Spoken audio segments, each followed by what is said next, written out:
Alright, welcome to Midnights of Loathing. I'm your host Frank, and not just dropping that thread. And he's your host Daniel. And to pick up where we left off last night, I'm in the middle of the Copperhead quest in the Copperhead sub quest of the level 11 quest. And currently I'm taking the Eye of the Stars from the snake with like 10 heads back to whatever that jerk's name, Shen Copperhead. And I have, just to give you a little heads up, I have the Copperhead Club zone status set to on fire.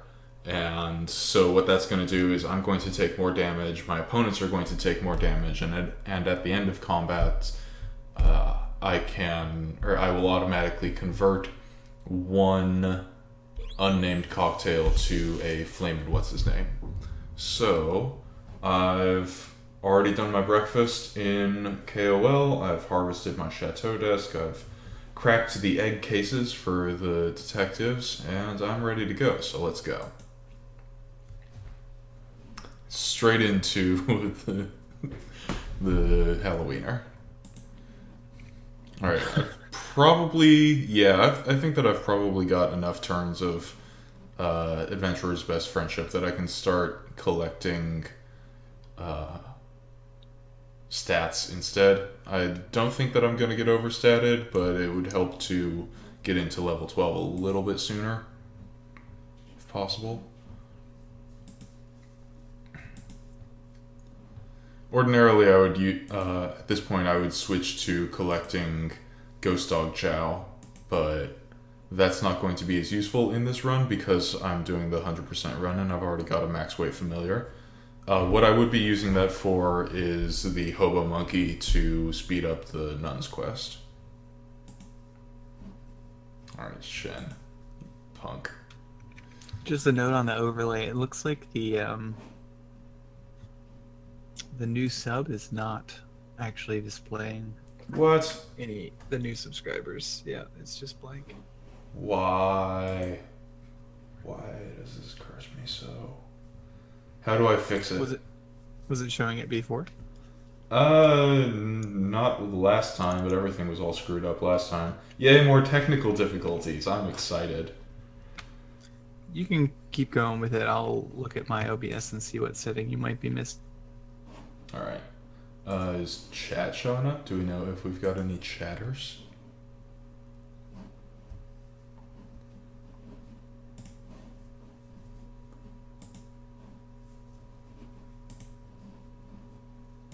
I'm gonna take There's still like a 9-second delay on the stream or so,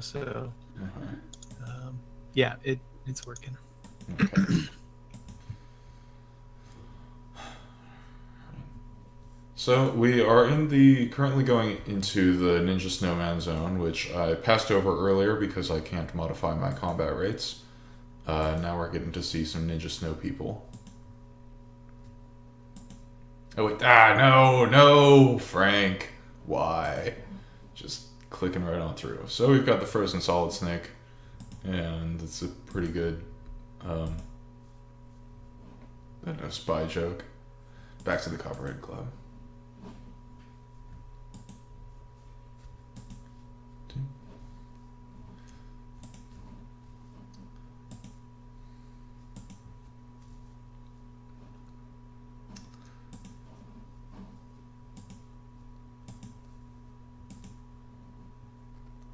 Now, I don't know if I would actually wind up using this, but you see that the Mob Penguin Capo will drop a Tommy gun and drums of Tommy ammo.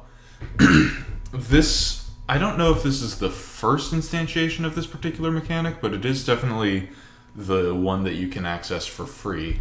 The Tommy gun is a weapon that you can use, but the drums of Tommy ammo are not equipable, I don't think. I'm pretty sure that they are instead combat items that have flavor text as though they were shot by the Tommy gun, and you can only use them as combat items when you have the Tommy gun equipped. but they are things to sling rather than actual or ammo in any other sense. And you know, you might believe me on that, but your Tommy gun doesn't have to. Alright, and now we finally get our comeuppance for Shen. And just in time, too, because I probably would have gotten beaten up at the next combat. So, visiting the hot tub off screen. The next thing to do is to search for Ron Copperhead on the Red Zeppelin. And before we can get into the Zeppelin proper, we have to fight through all this massive mob of Zeppelin protesters. So the 3 things that I would want to do here are to make myself more like a Tasmanian devil, aka a Leonard, and to have Flamin' What's-His-Names, and to boost my Sleaze weapon and spell. So, also off screen, before I start getting into this zone, I'm going to maximize my Sleaze damage through absorptions. And let's call it a Mayo Soak.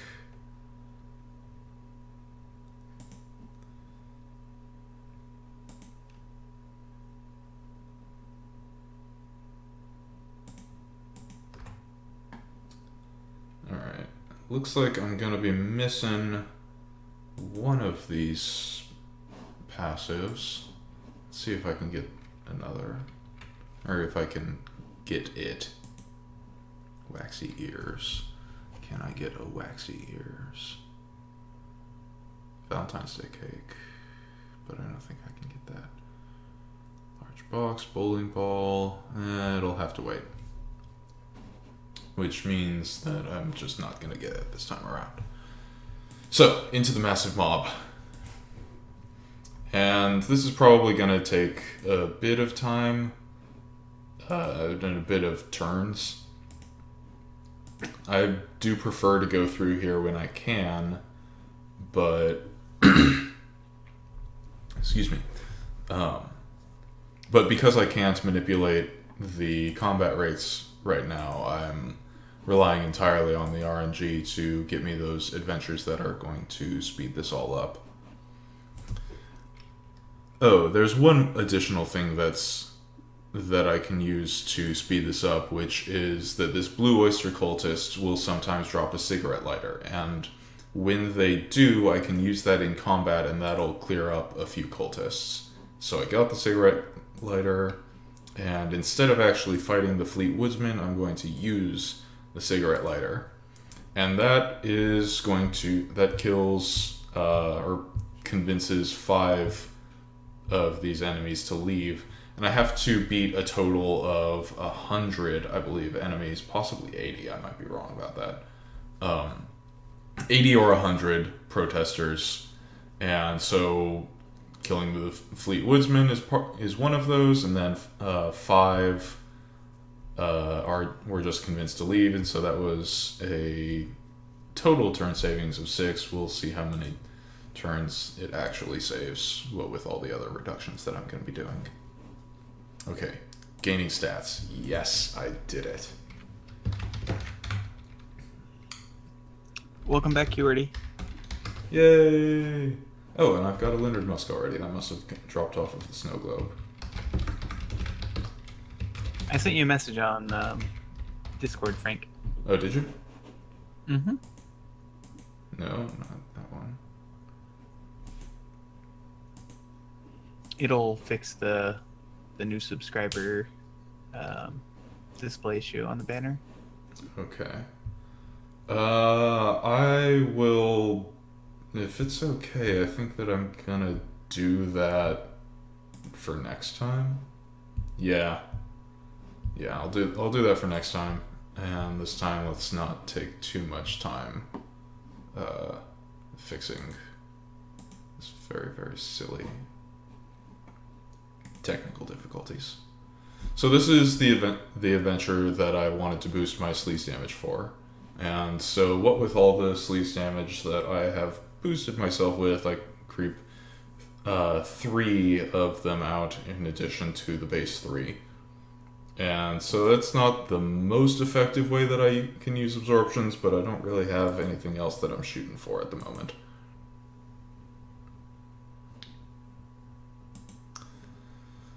And then I've got just leveled up, and I'm gonna go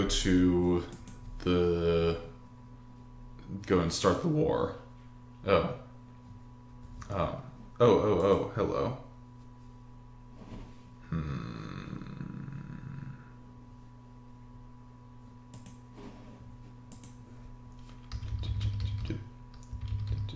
Alright.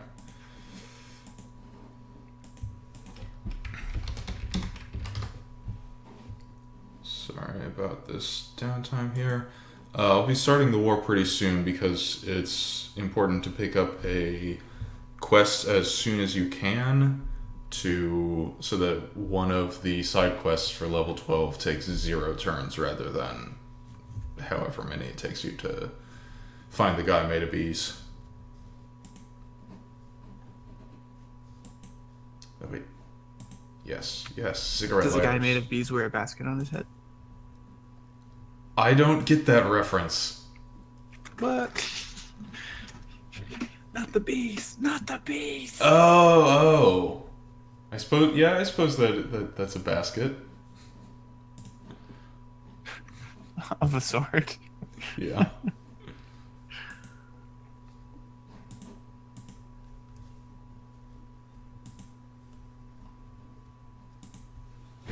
So these all seem like they're famous band references. Yes. I don't think I've actually adventured in this zone ever. It doesn't ring a bell. It may have been introduced after you fell fallow most recently. So the narrative here is that there's all these protesters who are very much beneath the Red Zeppelin, the Led Zeppelin. And so you just gotta keep beating up the protesters, who are these other bands, to convince them of their inferiority. Their protests are useless. That's pretty good. I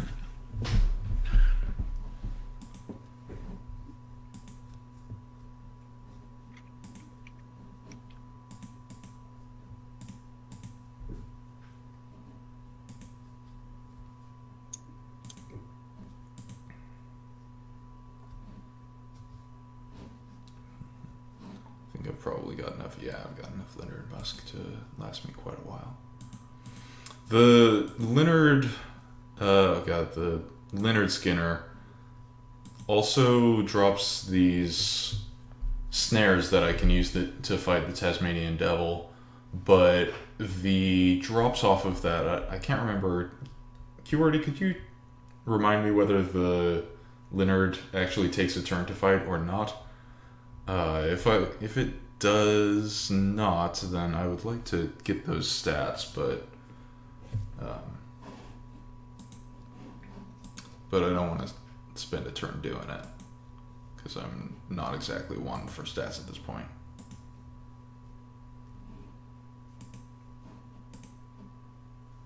Yay, Leonards are free fights. Happy days are here again.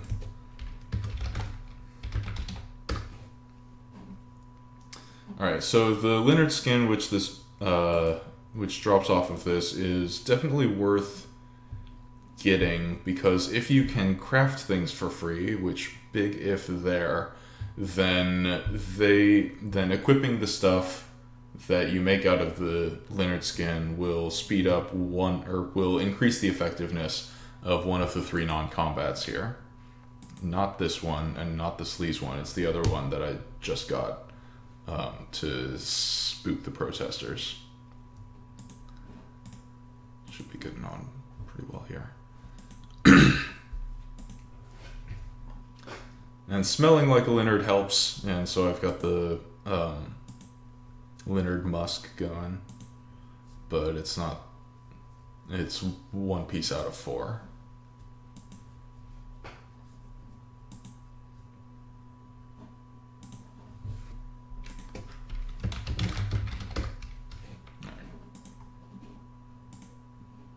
Alright, done with that. Yay.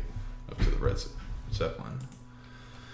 So, here I am trying to find, as the quest indicator here suggests, trying to find Ron Copperhead. And there are some monsters that I can fight that will help me to do that. The red snapper is not one of them. So I'm going to distract it with a tennis ball. And make this go a little bit faster.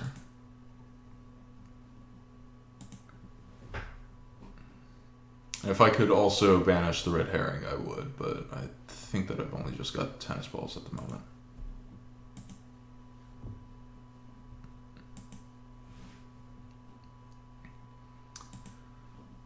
These red butlers are also pretty valuable. These Glark cables will, if you use them as combat items, they make their insta-kills, so it's a turn savings in the quest. So I'm getting pretty close to finding Ron here already. So once you get through the protesters, this actually speeds up quite nicely. And pickpockets, as usual, are awesome.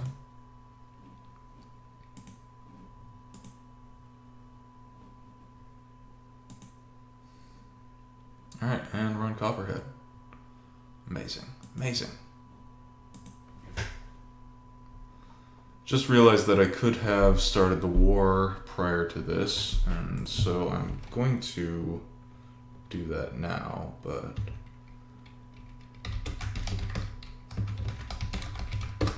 it would have been mildly helpful to do so first. Wait, no, silly Frank. And also remembered that I could use a yellow ray here. So I'm gonna do that. This is my one yellow ray this ascension. Use myself a Manex. Then buy a mirror, made a lance, and back to the frat house.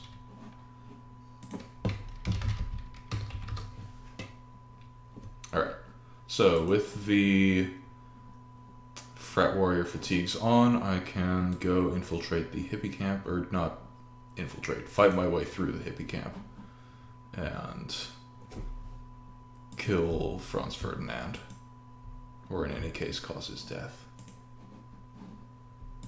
Catalyze his death?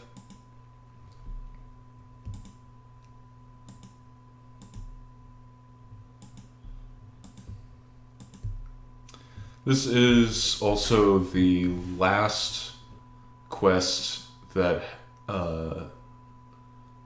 has not been redone yet, and revamped. Yes, this is the last quest that has not yet been revamped. And so the process of starting the war is very, very much RNG dependent. You can't necessarily just keep clicking through it.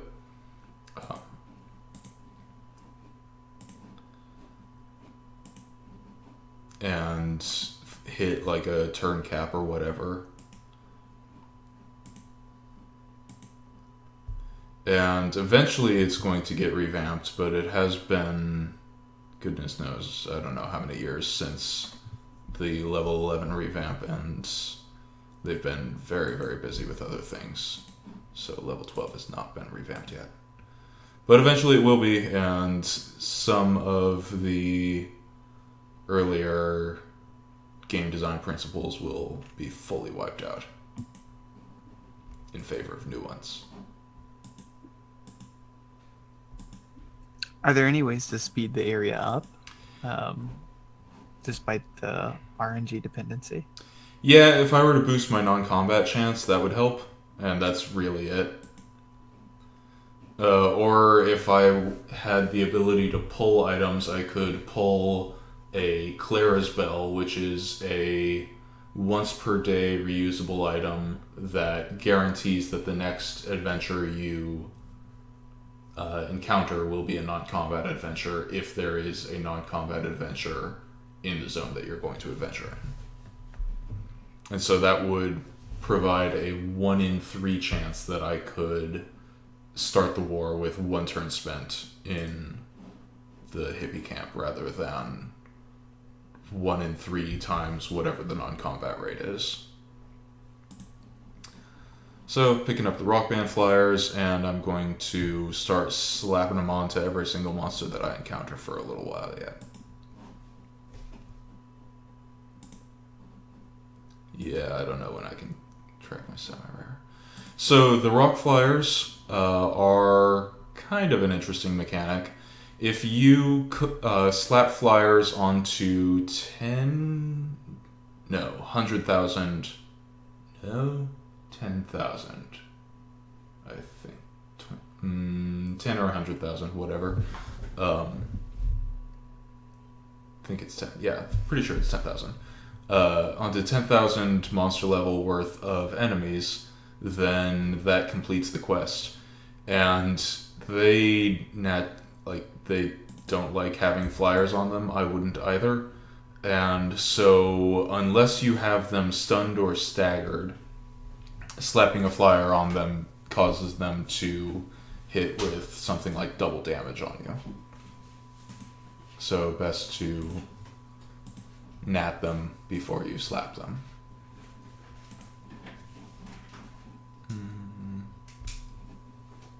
Actually, I kind of am beginning to worry that I will have over-leveled at this point, so I'm going to collect familiar food anyway, even though I'm not going to be using it.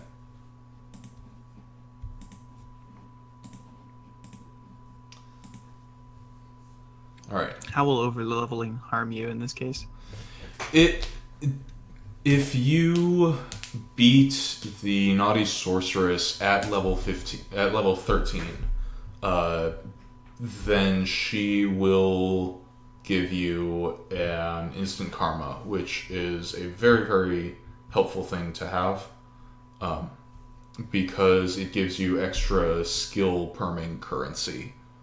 Not a lot extra. You'd need to use on average like 9 and a bit in order to be able to perm an extra skill, but it's helpful to have. It speeds that process up a little bit. Alternately, once you've got every single skill permed, it's a very, very effective spleen item.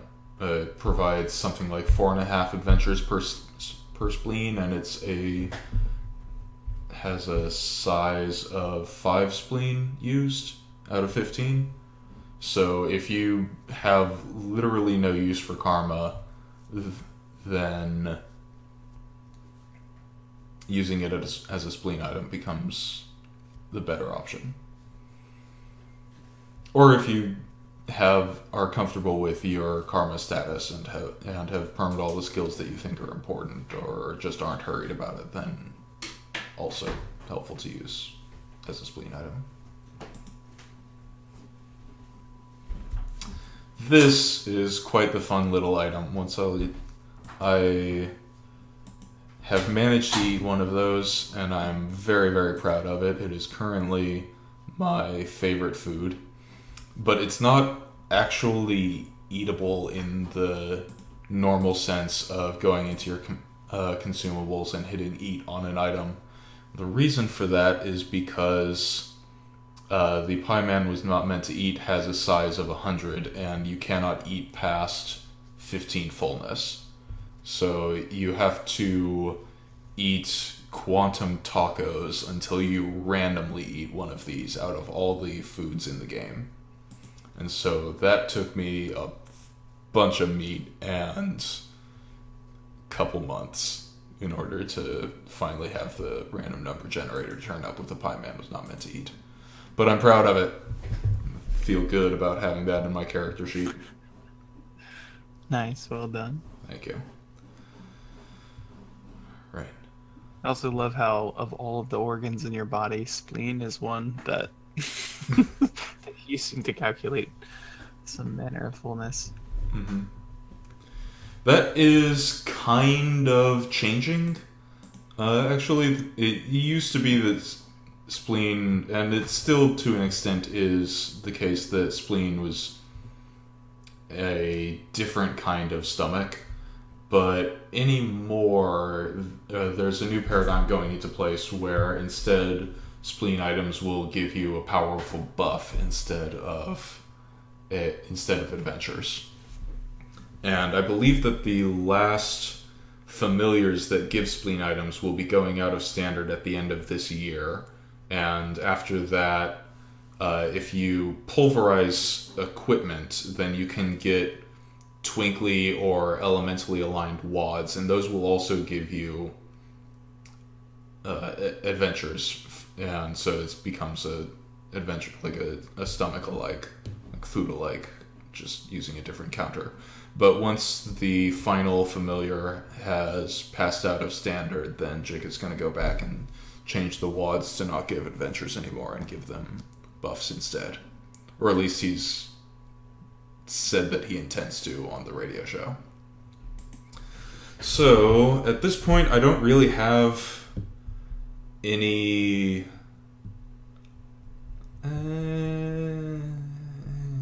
I don't have that much in the way of passive skills that are going to be helpful to me, except for the Naughty Sorceress's Tower. So I'm going to go to camp and look low here. So I've already maximized my cold resistance. This is also, if you boost your telescope up a lot, you can see things in the Naughty Sorceress's Tower. And that's also the source of the stat buff that I used at the very beginning of the run. And ordinarily it doesn't look like this in the looking low output. This is a modification from Mafia. So I've maximized my cold resistance in terms of passives for the Abu peak, and I think that I'm going to use most of my remaining absorptions for heat, hot, and sleaze resistance. And then maybe tomorrow I'll boost my spooky damage. But for the rest of it, I think that I'm just going to be absorbing more fermenting powders.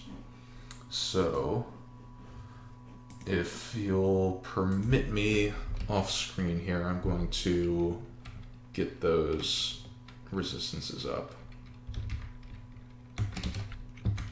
No, you mustn't. Come back through. Alright. What's this thanks garden? That is a garden item of the month. That is the only garden item of the month that is currently in standard. And what it does is it may wind up... Stuff? Yeah, it grows stuff. Yes, that's exactly right. But it grows specifically cornucopias, and those cornucopias, those cornucopias will contain a bunch of food and cashews, and the cashews are a currency that you can use to buy stuff from a traveling Thanksgiving trader. And the cashews, among the things that the trader sells, are an item that lets you skip rather a lot of the level 12 quest, which is probably going to be what I'm going to be using them for. And the reason that I've let the garden lie so fallow this time around is because it does not grow linearly. There's something like a Fibonacci sequence going on here, where the first day that you haven't picked your thanks garden, there will be one cornucopia in the garden, and then the next day there will be 3, and the next after that there will be 5, and then 8, then 11, then 15. So there are 11 in there right now, and if I pick tomorrow, then there will be 15, and I'll be able to buy a lot more of the items that let me reduce the number of hippies and frat boys in the war. So that one extra bonus that will let me do is, and this is actually quite the good question, is that as I progress through the battlefield here, there's 1,000 frat warriors and 1,000 hippies that I can go through, and adventuring in there with the frat warrior fatigues will kill hippies, and with the war hippie fatigues or outfit, whatever, I can't remember what the name of the outfit is, will kill frat warriors. And as I kill them at certain points, I will clear enough of the battlefield to access more of these side quests. And these 3 side quests, the Junkyard, the Mysterious Island Arena, and the Lighthouse, I can access immediately in the Frat Warrior Fatigues. And then these 3, the Organic Orchard, Macmillan Cuddy's Farm, and Our Lady of Perpetual Indecision, I can access immediately as a hippie. But if I complete all 3 of these, or with each side quest that I complete, I double the number of hippies or frat warriors that I kill with any given adventure. And so if I have 1 side quest complete, then I will be killing 2 hippies per adventure, 2, 4, 3, 8, etc.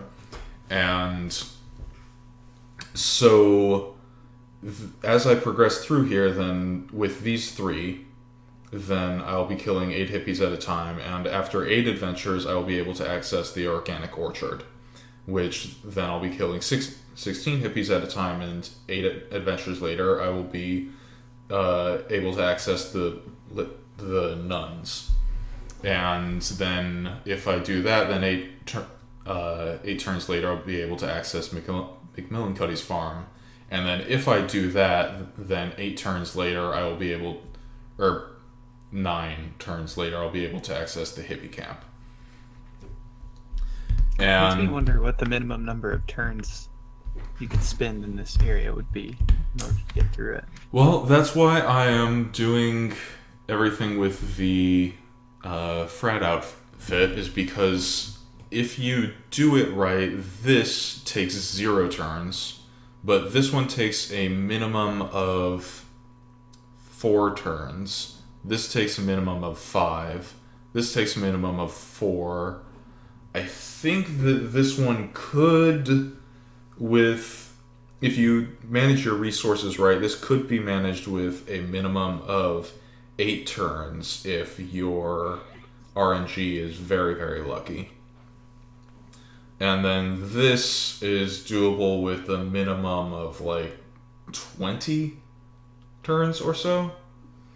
And so the Macmillan Cuddy's Farm, where you'd be fighting ducks, is almost never worth it unless you're going for a specific post level 12 quest reward. And so once you start and finish the war, the council will reward you with a medal, and there are different medals for which side you complete the quest on, and how many side and also how many side quests you complete with that specific as that specific side.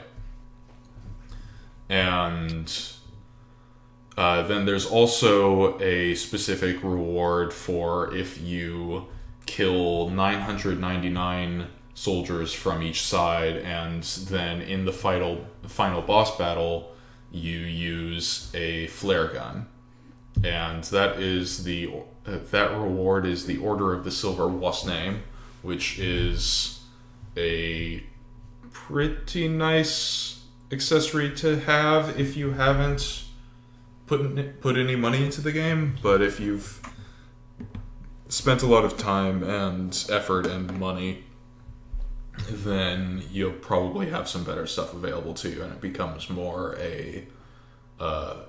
something to put in your trophy case and use to show off to other players. What's the nun's trick? Curity was wondering if you do that. The nun's trick is where with most of these quests, there isn't really any way to complete the quest until you've either cleared enough of the battlefield to be able to access that quest. Like, for example, clear these two guys off of this side of the battlefield so I can access the organic orchard. And the only way to progress the quest or to turn it in is to advance along the normal routes. With the Lady of Perpetual Indecision, what you're doing is collecting 100,000 meat and from these specific enemies, and after every fight, you don't get any of that meat yourself. That one of the nuns comes in and immediately takes it from you, regardless of whether you've completed the quest or not. And all of the meat that you have collected for a given side goes into a ascension-based total. Gets associated with a specific flag or something, and so once you've collected the 100,000 meat, it then checks to see whether you are wearing the frat outfit or the hippie outfit, or something like that. Same effect as that. And so you can complete the Lady of Perpetual Indecision almost all the way as a hippie, and then use a fax or some kind of copy to complete the quest as a frat. And so if you do that, that is the nun's trick. And if you do that, then you get the doubling effect on the battlefield from having completed this quest without necessarily having had to clear all the way to the Lady of Perpetual Indecision. That's the nun's trick. And ordinarily, I don't put in the effort to do that.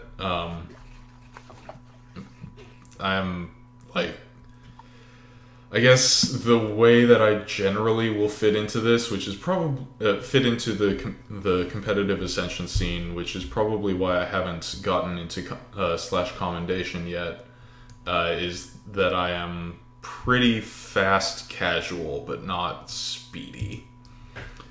And I don't. Let's see here. I do not have the war hippie outfit, I don't think. I can check that.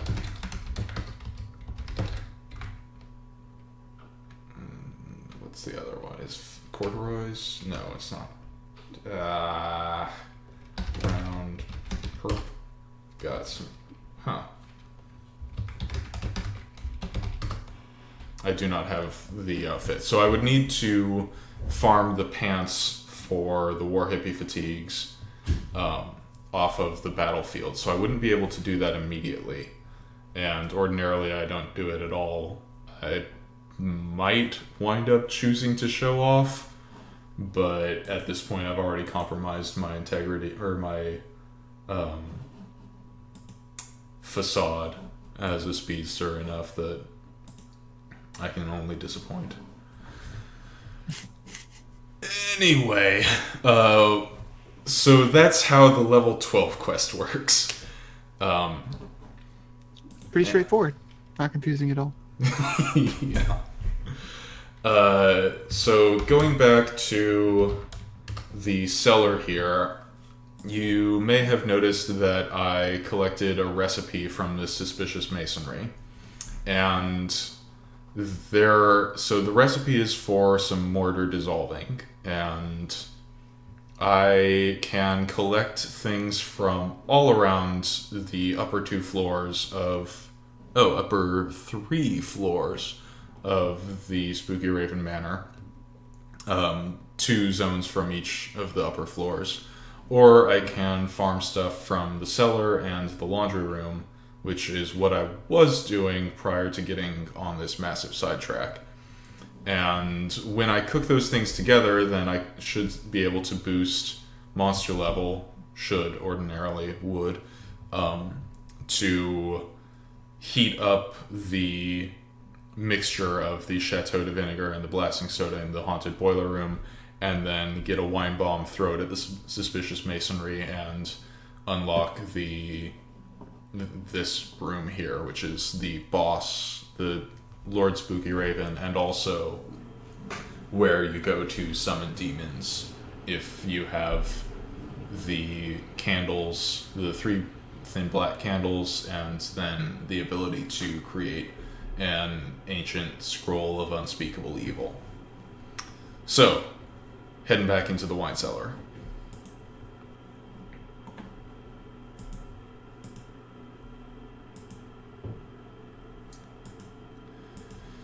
And this guy didn't drop them this time around, but ordinarily, or often, you can get a bottle of wine off of the sommelier and also the wine racks here. And the previous quest had some kind of weird puzzle where you would look at the wine bottles through Lord Spooky Raven's spectacles to see what glyphs, like what magic glyphs they had on them, and those glyphs would determine in what order you poured which bottles of wine into a receptacle, and that would do the unlocking rather than a wine bomb. But oh yeah, I forgot to do the advertising. Sounds remarkably similar to an escape room that I played in Canada. Oh yeah? Yeah, there were glyphs on the bottom of wine bottles, and like you had to count them up and compare them to like some weird glyph on the ceiling, and then you'd get a series of numbers, and once you had done that, you had to find the right lock in the room, and that was the code for the padlock or whatever. Huh. That is, as you say, remarkably similar. I wonder if that was... whether there's a connection there. Maybe the people who set up the escape room with that specific escape room got the idea from this game. Mm-hmm. Very possibly. Or maybe it's even older. Who knows? You got a bucket of wine. Heck yeah. The bucket of wine is an item that grants 10 drunkenness. And so it used to be quite important for... Nightcapping? Nightcapping, yeah. Oh, yeah, you were playing at that time. You did a couple of... I definitely finished a lot of days with buckets of wine. Yeah. Okay, so I've got the Chateau de Vinegar. I'm surprised they don't punish you for over drunkenness on the next day after rollover. There are a couple of mechanics that do punish you for that. Oh yeah? Yeah, there's there's a potion... Non-stop projectile vomiting? There's a potion from the sea that if you use it, it will boost your meat and item drops, but it will boost them less based on the previous day's drunkenness. Is that not the very only... direct? But... Yeah, it's not very direct, but that is a place. Huh. Is that the only place? QRD?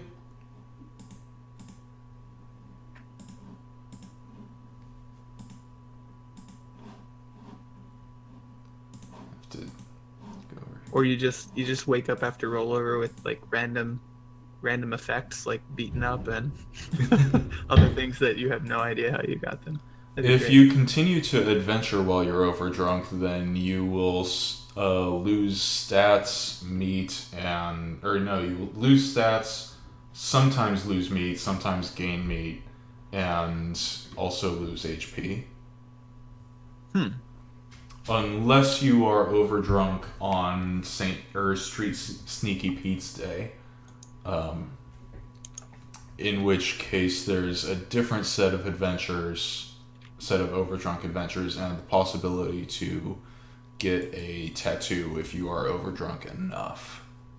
Nice. Mm-hmm. Curity's wondering if whatever you were talking about just before is actually boosted by the previous night's rollover drunkenness. It might be, but I'm pretty sure that it's not. What's the name of it? Melodramamine, I think.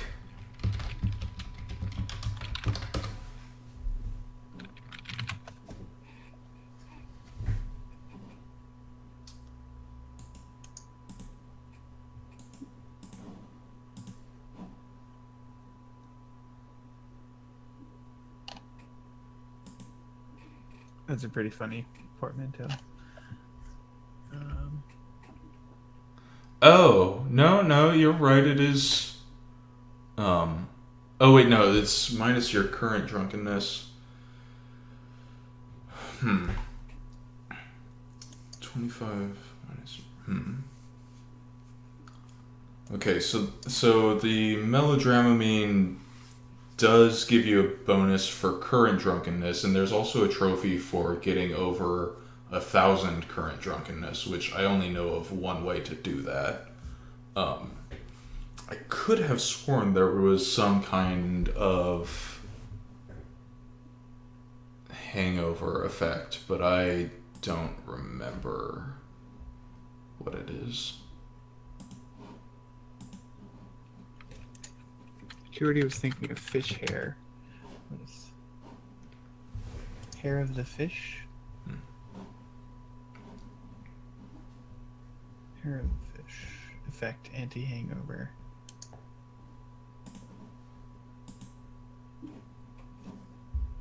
So X is Y to 1 over 1.7 rounded down, where Y is the previous day's drunkenness. Okay, so The y anti-hangover over effect. 1.7. So that would increase based on the previous day's drunkenness.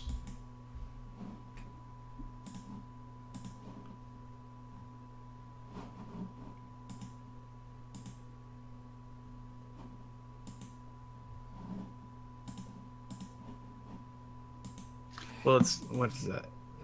God, it's been so long since math.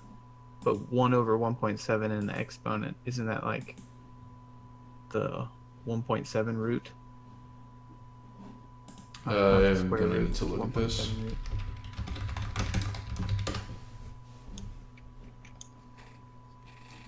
Alright, anti-hangover. Oh, y to the exponent of 1 over 1.7. Okay. Yeah.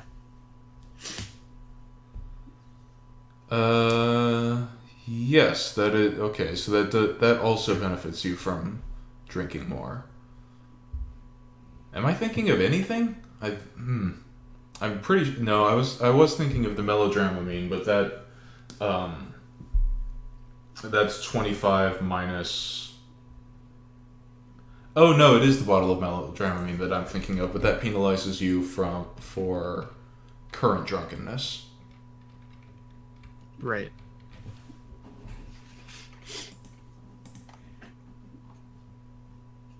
No. Where's my blasting soda?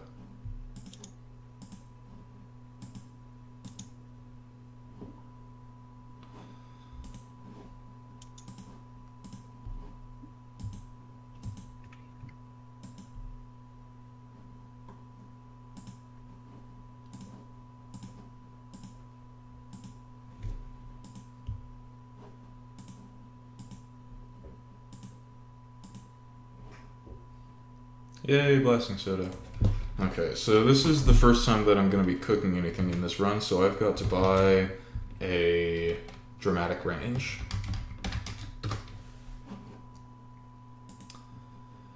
And so what the dramatic range ordinarily does is something that you would probably want to have pretty early in the run, which is it allows you to cook using fancy ingredients. And there is a booze equivalent, which is the Q de Coq. And I'm sure that's exactly how it's pronounced. yep. And so those will let you use fancy ingredients, which will generally, when you are actually cooking food and mixing booze, that will result in a higher adventure yield at the cost of an adventure spent in cooking or mixing. But generally, it's worth it. So, gonna cook myself an unstable fulminate. And equip it. And let's see if I can actually generate some monster level this time around. Ooh, I've got a red letter. Hopefully that'll help. Oh, I could also use all those red boxes that I got earlier.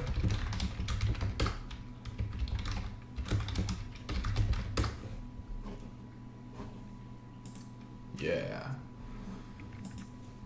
Ooh, red shoe, yay. Wait, no! I forgot that the blue text, the enchantments don't actually apply to a gelatinous noob. I still have no ability to generate non-combat chance. That was a suspenseful series of emotions you went through there. Yep. I do nothing halfway.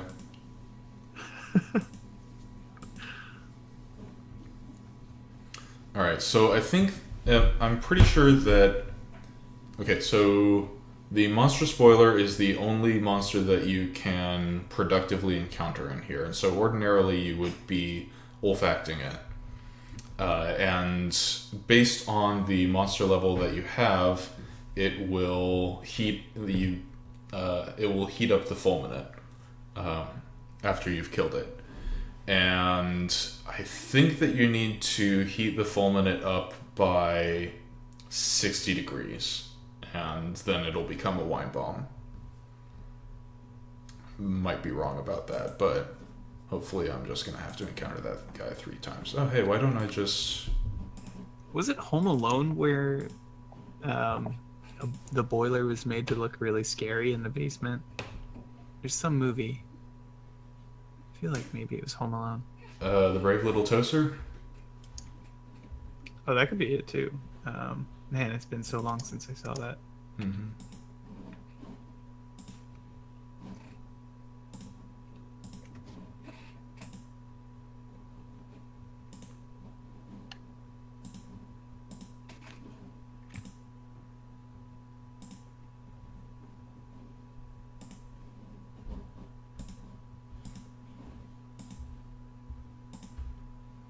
Alright, got that wine bomb. Yay, happy days.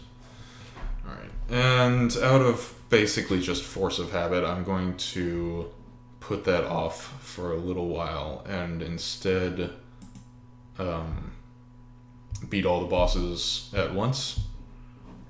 So, I got the stone wool from the deck of every card earlier, so I'm going to use, those to speed right on through the hidden temple.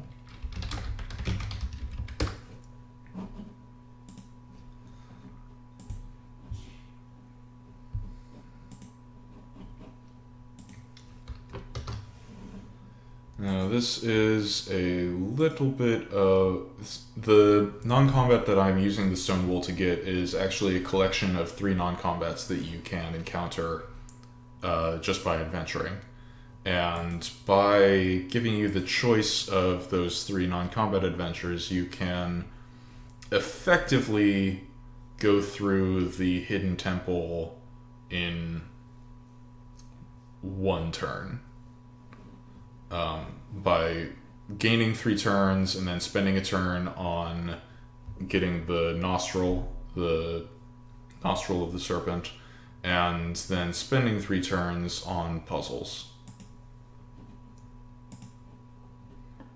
Which I'm always afraid that I'm going to go back the way I came in here and waste the stone wool and have to adventure through there again. Always afraid of a misclick there.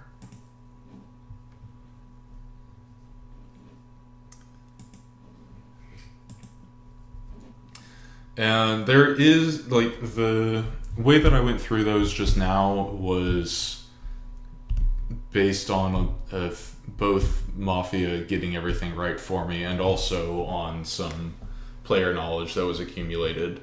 The diary that I got yesterday from adventuring at the desert beach to get a vacation, through the vacation, was...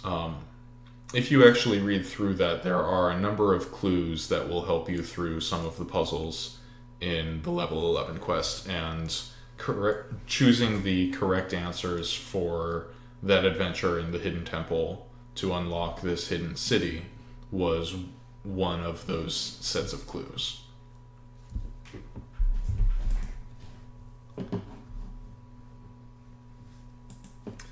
So in the hidden city here, what I am going to be doing here is adventuring in the hidden park until I have an antique machete, and hopefully also a book of matches if I can swing that. The book of matches is definitely optional, especially for the kind of run that I'm doing.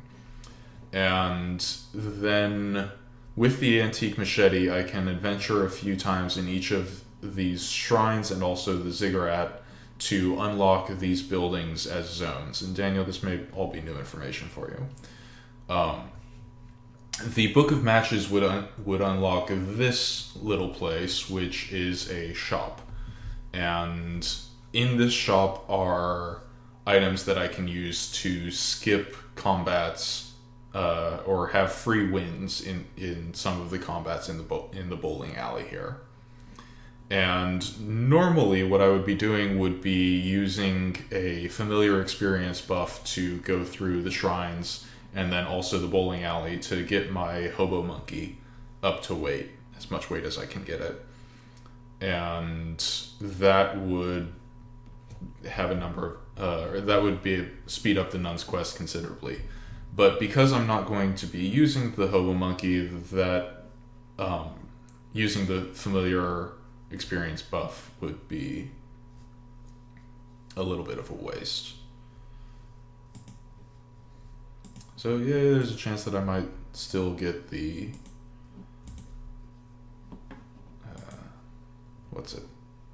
the Book of Matches, which will, if I can get it, that would be from the Pygmy Janitors, which I just relocated all the Pygmy Janitors into the Hidden Park area. Okay, so I got the antique machete. I don't think that I want to spend any extra adventures trying to farm up the Book of Matches. Pretty sure that I don't. But this antique machete, why that is important is it lets me adventure through all of these for free, where ordinarily the 5 of these zones would take 15 turns. The biggest challenge, though, is making sure that I don't continue to wear the machete because I am not a muscle class.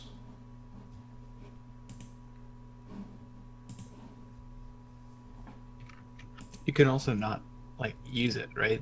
You can't use anything but the range weapons as the gelatinous noob, right? I can use muscle weapons. It's just that I would have to get a critical hit to hit a monster normally, in all likelihood. Although my muscle is actually kind of high enough that I would be able to hit these Liana pretty reliably.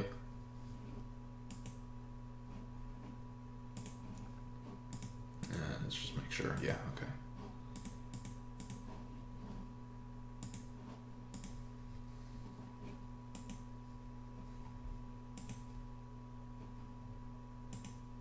No, no, this is the one that I want to go. Alright, so the bowling alley is unlocked, and unless... Yeah, okay.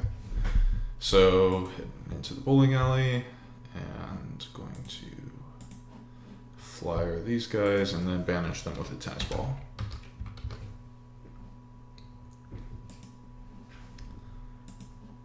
And so the item that I could buy from the store that I would unlock, the store that I would unlock is a bar, and it sells a booze that these guys will essentially overdrink with. They'll drink it, they'll take it from you, drink it, and pass out, which makes this an auto win.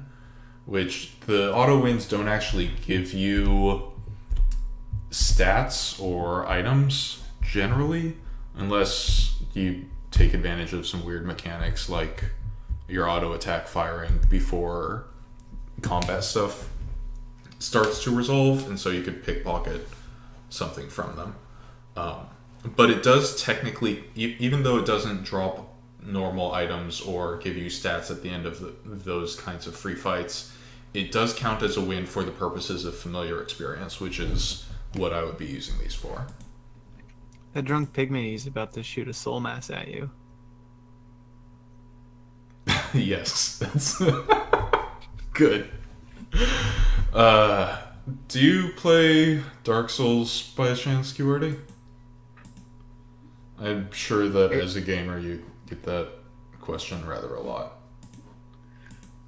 I don't know if it's in the other Dark Souls, but in Dark Souls 2 they have the... What is it, a homing soul mass that floats over your head? Yes, homing soul mass and homing crystal soul mass. Which, when they float over your head, and then when you get close enough to an enemy or a few specific friends, then they will all fire at once, and it's very difficult to dodge. So what I'm doing here in the bowling alley is I'm collecting these bowling balls. And when I have a bowling ball in inventory, then the next adventure that I have in here is going to be this non-combat. And when I have this non-combat 5 times total, then I will fight the mini-boss of the area.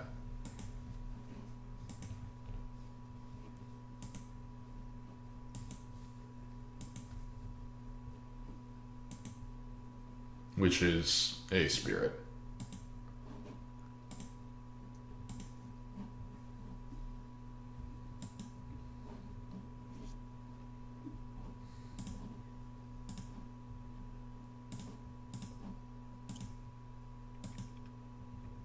So with this like ancient ruin of a bowling alley, Mm-hmm. is KOL supposed to be taking place in like a post-apocalyptic setting, or is it just kind of a disjointed narrative and it's whatever they want it to be in that zone? More the latter than the former. This is the hidden city, so it's going to have a bowling alley, a hospital, an office building, and an apartment complex, and a park, and some shrines, and a ziggurat.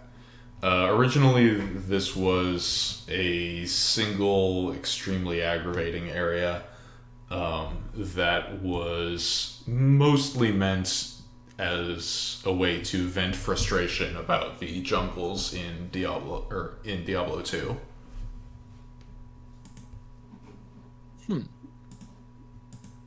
These pygmy bowlers, well, all the pygmies, they'll shoot you with their blow darts and then run away, and it's very, very frustrating to go through. Interesting. If you remember that, I'm sure we played Diablo 2 together, didn't we? We played Diablo 3, Okay. right? Yeah, we Diablo. I think it was Diablo 3.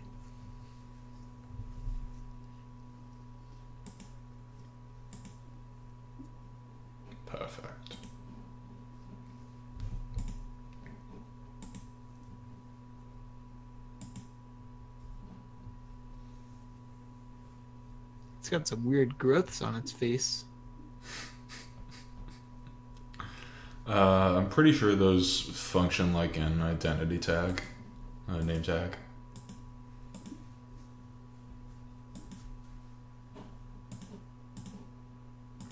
Or maybe scrubs.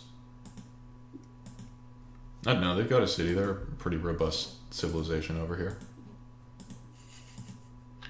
Speaking of that, it reminds me of a time Oh, when I was volunteering at a hospital and I was wearing a name tag and kind of forgot about it. And some random dude just walked up to me and said, "Hey Daniel, how's it going?" Like he knew me really well, and he just like started carrying on this conversation with me. I was super confused, and then finally he starts laughing, and I realized like neither of us knew each other. He was just riffing off of my name tag. It's pretty good. Okay. That is pretty good. You get bored in hospitals, man. Mm-hmm. That is definitely the case.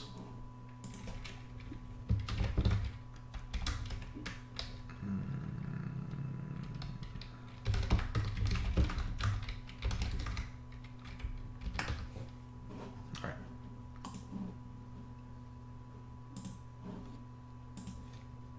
Oh, in the hospital, what I was doing is you're supposed to collect equipment that makes you look like a surgeon, and then eventually you'll be admitted to the emergency room where you fight somebody who seems to be, or fight the ghost who seems to be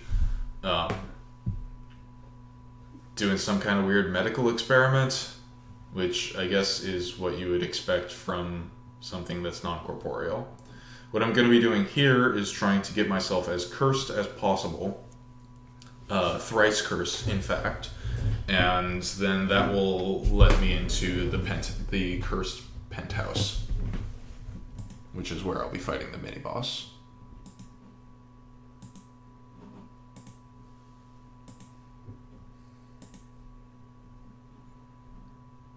Oh, I should put my Derringer back on.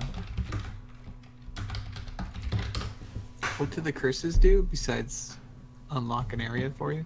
Oh, for each level of cursed, once cursed, twice cursed, and thrice cursed, I get -10, -20, and -30 to all of my stats. It's a stat debuff. But solid, like set numbers, not percentage, so it's Right. not too bad.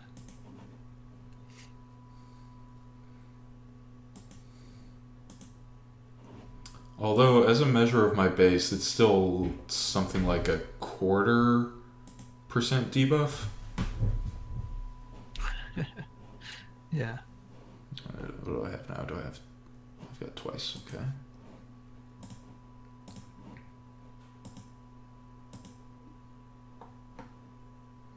What's the percentage of your base? Yeah, it's closer to 33%, a third.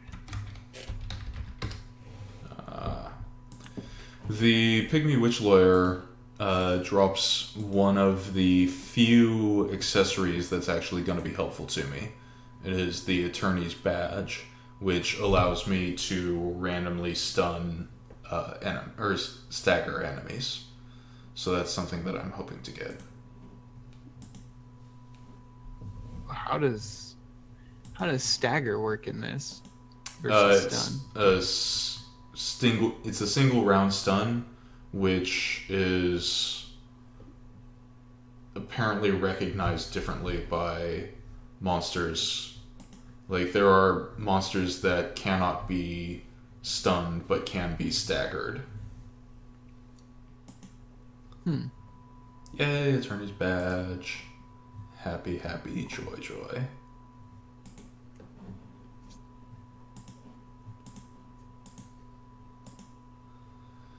So the other way to speed this zone up would be to boost my non-combat chance.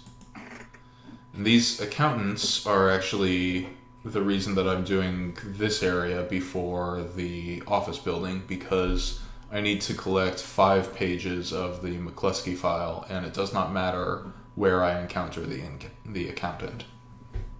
incantant. So I need to get thrice cursed, and I just got it. Oh, you punk.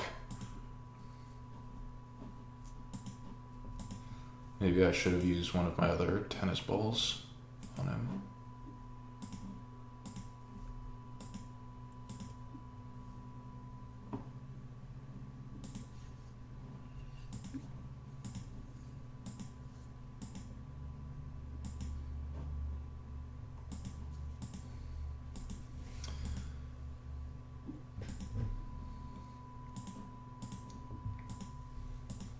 The stream delay feature doesn't seem to be doing too terribly much because it's almost like 10 seconds behind our voice conversation before I can see what you're actually doing.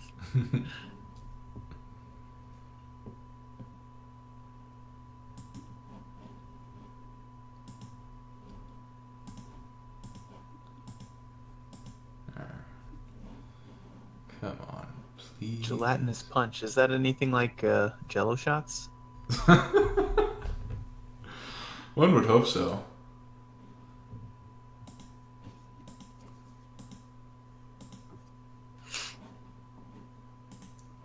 Alright. Hidden office building. This office building takes specifically 11 turns to go through if you manage to collect the McCluskey file in time.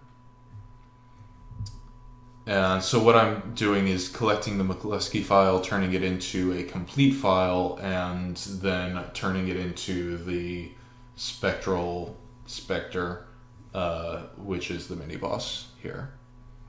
And I will encounter a non-combat on the 6th adventure, and then also on the 11th adventure. I don't know if that's hard-coded or if delay is at work in there.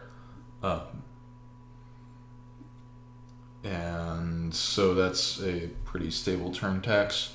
Although, I think that it's time to start chowing down on fermenting potions.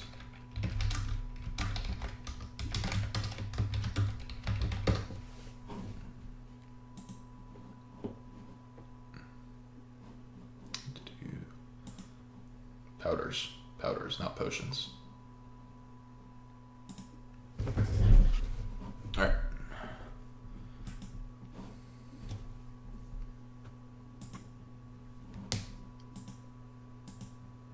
So with the absorptions label and indicator you have in the left like character pane window, is that generated by Mafia or is that base game? You know what? I haven't actually tried to log in the base game while in a gelatinous noob ascension, so I cannot tell you. I don't know. I'm pretty sure the font looks different. It's like it actually visibly stands out. So I was wondering. Mm-hmm. Keywordy saying you should get Chit. CHIT. Is that a... Wait, do I not already have it? There's script manager.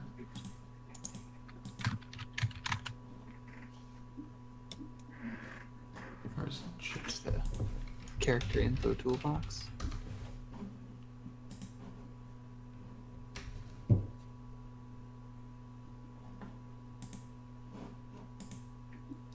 I do have Chit. It's the character pane replacement. Does that only work with the non-compact menu? Actually, I'm pretty sure that I've seen errors that the Chit does not support the compact character pane, so I'm going to go to account and change that. Alright. Compact character pane. No more!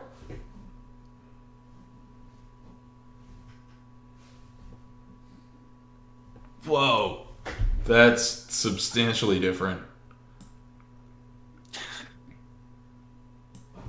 Okay, so this is reminding me, thank you, to equip the snow globe. No.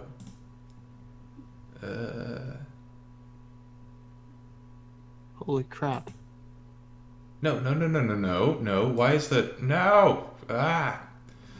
Okay. Is that all generated by shit? Yeah, it's all generated by chit. People dedicate a What the lot shit? to supporting all kinds of things in here. You back to favorites. Punk.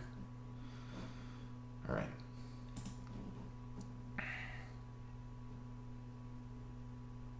Oh, as in bust ghost, okay. That is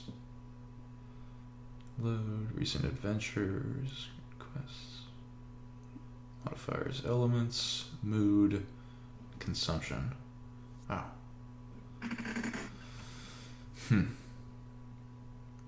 I've got a lot of meat. Alright.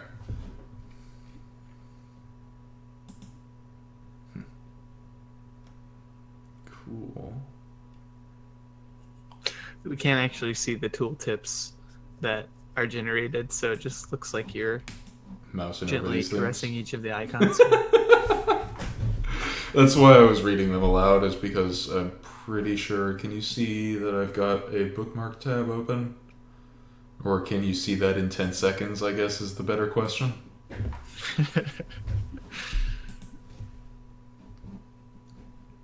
I don't see anything yet. Okay, well, Were if you you... saying the plus and minus buttons are for favoritism, so you can click on the words to equip in? Okay. Yeah, I went through and installed a whole bunch of extensions to Mafia a while ago, and then I liked my compact character pane, and so I was like, this doesn't need to change. And yet I didn't uninstall it, I just stood there and watched Mafia give me error messages in the CLI that chit did not support the compact character pane.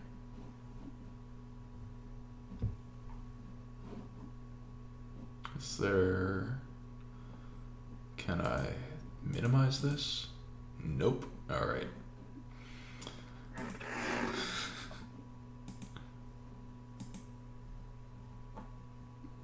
Okay.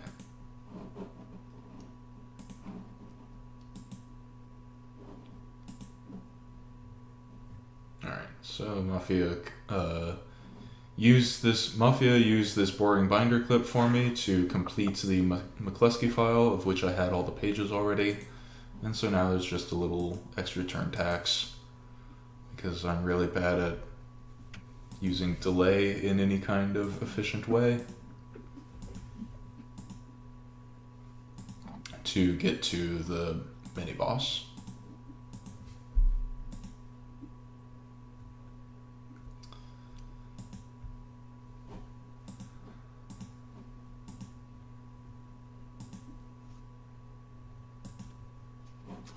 Alright.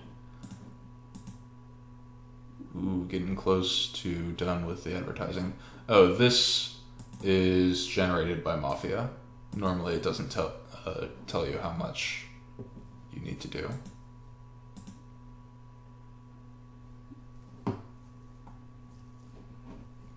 Alright, so now I have collected all of the stone spheres. So these, what I'm doing right now, it does not take a turn, which is kind of them. And so now I have the 4 stone triangles necessary to enter the massive ziggurat and fight the boss of this particular branch. But I'm not gonna do that. Like I said, I'm going to get all those bosses ready and then fight them all at once.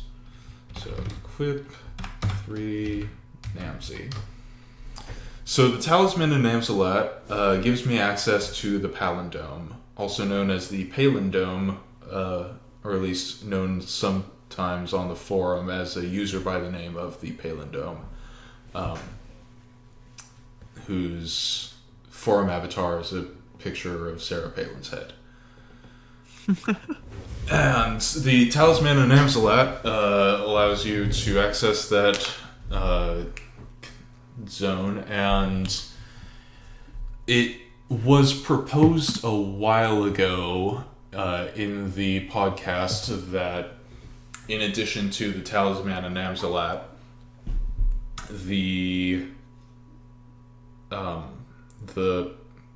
asymmetric crew provide a way to get a Gateman's name tag, which is also a palindrome. And that would be supposedly from the revamped Pirates Quest, but we haven't got a revamped Pirates Quest yet, so we still don't have a Gateman's name tag. In any case, let's go back to adventuring. Oh, I played a little bit of Master Swords. It's pretty cute. Yeah? I like Yeah. it. Have you gotten to the final boss yet? Oh, no. I haven't played it to that level. Okay, I think it's just like a 5 or 6 hour game. It's not that long. I haven't put in nearly that much time. I put in like 30 minutes maybe. Okay. So what I'm going to be doing in here, normally as part of my most Ascension purposes combat script, which maybe I'll show you, I would be olfacting one of the Racecar Bob brothers, Racecar Bob or Bob Racecar, to get both a ketchup hound and also, or a picture of a ketchup hound, and also the I Love Me Volume 1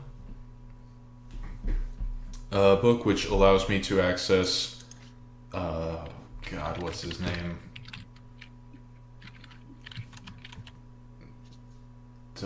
The boss of the zone.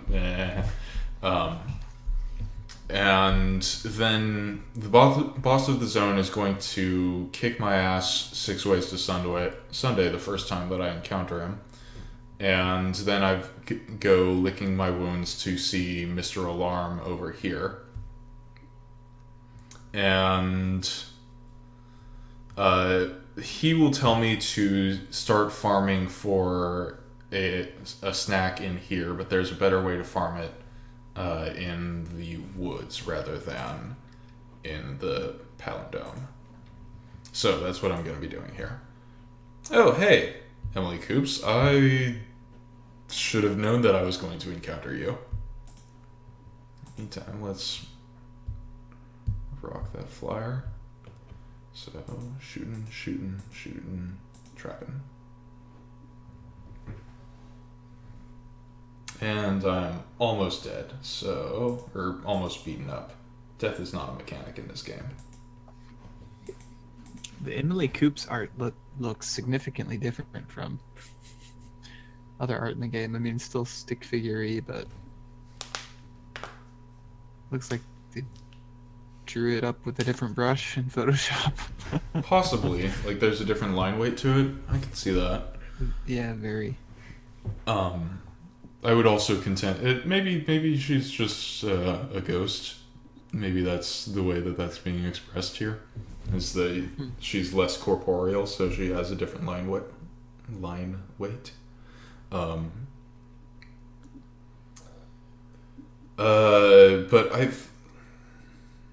don't know. I definitely see what you're seeing, but she also looks pretty in line with a lot of recent art, just with the difference of the line weight. Like, Jick has definitely come into his own style of late. I mean, look at this. This is good art. I like it. It looks like Hey Arnold without his hair and baseball cap. Good.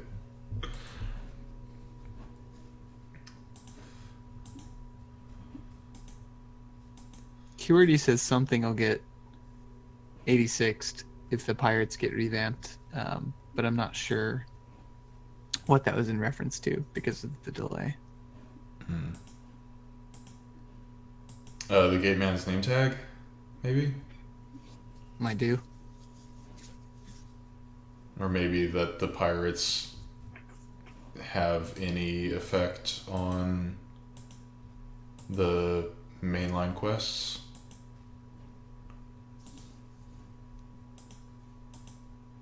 Oh hey, I don't have to flyer anymore, which means turn that quest in.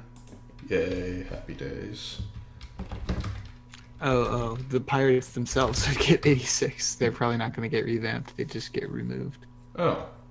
Well then how will we get our flare guns for the wasp name?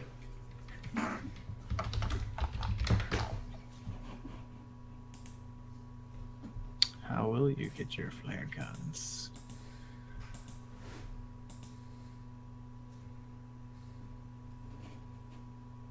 They'll introduce a new, I don't know, Jurassic Park zone. You know what? They might actually take the war revamp, the level 12 quest revamp, to revamp the entire island, which would provide some kind of alternate path for getting the wasp name. Yeah, that would... Okay, so if they're revamping the war, then they'll probably... I could definitely see them revamping the pirates at the same time. So, do you remember that disposable instant camera that I got way back in the Spooky Raven bedroom? This is where I use it. To get a photograph of a dog.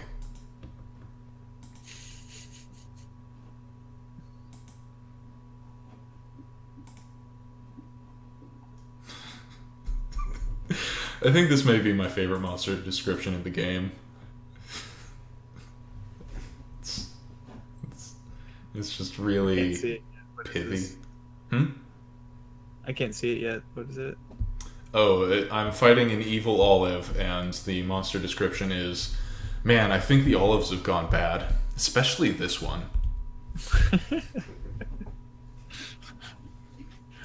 Yeah, it's pretty good. Yeah.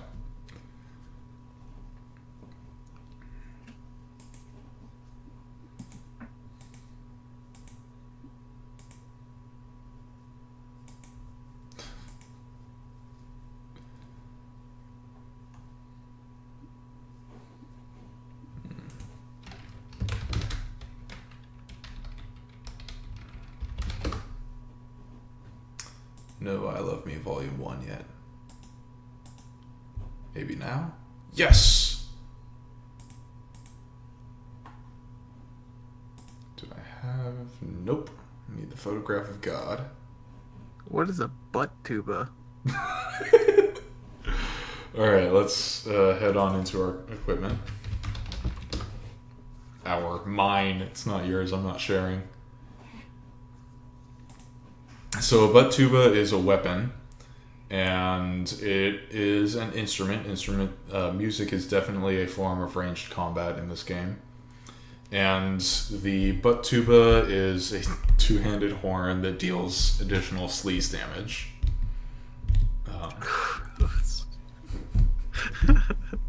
That advises you to wash off the mouthpiece. So gross. It's pretty good. Yeah.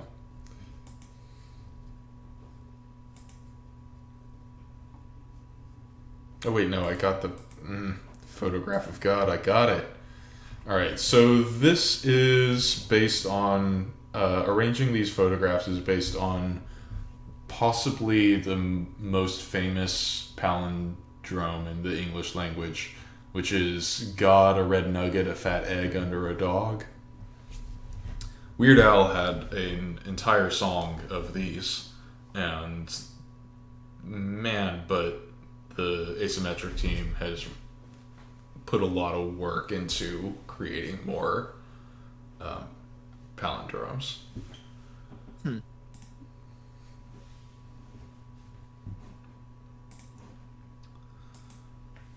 dokie.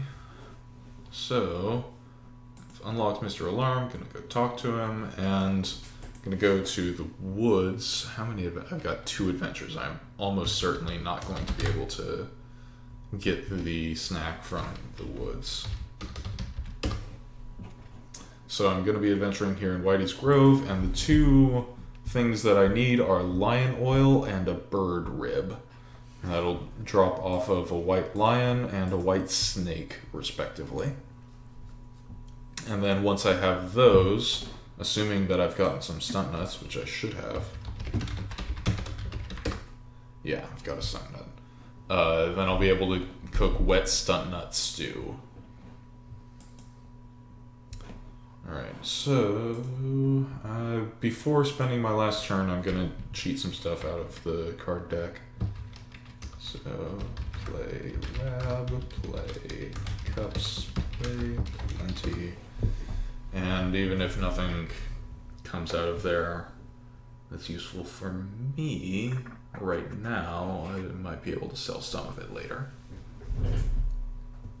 And the reason that I'm doing that prior to spending my last adventure is because they don't let you use the deck at all with 0 adventures, because you can encounter quite a few fights in there and they don't want to give you a uncontrolled method of free fights. So, got the lion oil, gonna have to get the bird rib tomorrow, and I think that's it. And then tomorrow, hopefully, possibly, maybe, I may also be able to start and finish the war. So, fingers crossed. This has been Midnights of Loathing. Thanks for tuning in. Cross your nubs. So on the gelatinous noob, do you still choose a gender? Yes, you do. So I am a feminine noob, and that is, I think the reason that you choose that is because that there are items and pieces of equipment that you may be able to acquire in run that have differing effects based on your character's gender, and they don't have any effects they don't have any effects programmed in for if your gender flag is null rather than male or female. Right. So yeah, you do choose a gender, but otherwise your class is chosen for you, and yeah, I think other paths will close off, or other paths have also closed off your class. I mean, any avatar will close off your class field, and whenever they get around to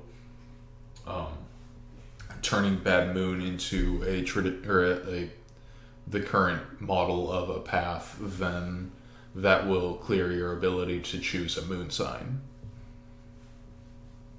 But I'm pretty sure that unless they decide to go through and add a whole bunch of functionality to the gender flags for the various items and such, then they're not going to give you the option to have a neutral gender, I don't think.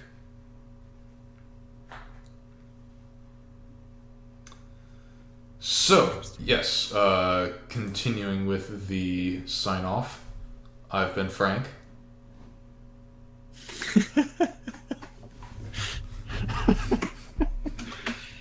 I've been less than Frank. And this has been Midnights of Loathing. Thanks for tuning in, and we'll see you tomorrow. Peace.